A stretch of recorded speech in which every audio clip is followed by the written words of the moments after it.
Do you know what lies beyond those trees? This is just the start of what America will become. People who come here in their thousands, all hoping to live the American dream. Is that the same as our dream? I suppose it is.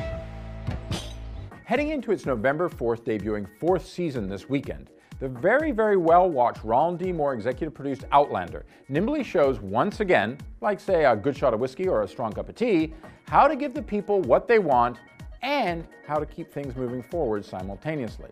And that's well worth watching, even on the night of Andrew Lincoln's last episode of The Walking Dead over on AMC.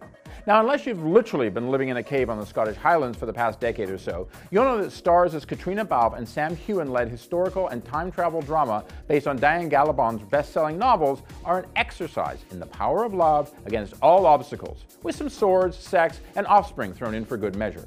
And with the remarkably still smoldering chemistry between Balfe and Heughan going stronger than ever this year on this side of the Atlantic, that's exactly what Season 4 continues to deliver. Good and solid, and I mean that in the best way, by the way, storytelling that is built to ultimately delight, plus a bit of deceptively dexterous poking around into cultural and political issues too, such as gender, race, and class. We must leave. Live on our own terms. It's perfect. Now, no spoilers, which, to be honest, you could easily find out anyways if you just picked up Gabaldon's 1996 Drums of Autumn novel, which Season 4 is based on. The season let's call it the admittedly weaker than expected season opener, actually, which debuted at New York Comic Con last month, finds, as all of those who saw Season 3 knows, the soulmates of Balfe's 20th century born Claire and Heughan's 18th century Scot Jamie literally washed up in America.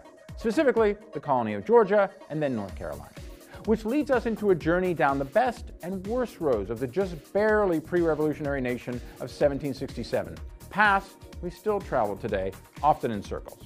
As the steady-on-the-boil secondary story of the couple's 1970s set-based daughter Brianna, played by Sophie Skeleton, and historian Roger Wakefield, played by Richard Rankin, plays out in the first half a dozen episodes that I have seen, Claire and Jamie find themselves dealing with skirmishes over immigration, Native people, the role of women, which is contrasted very nicely to Balfe's character by the complexities of Jamie's plantation-owning aunt Jocasta, played by a magnetizing Maria Doyle Kennedy, and slavery, which Claire brings her civil rights era perspective to, and Jamie weighs in on in the context of the oppression he and his people suffered from the Brits on the other side of the Atlantic. I don't agree with keeping people as property. You're a lively one, you know. It is, even with the absence of the now on-screen dead in two eras Tobias Menzies, a delicious trip, to put it simply.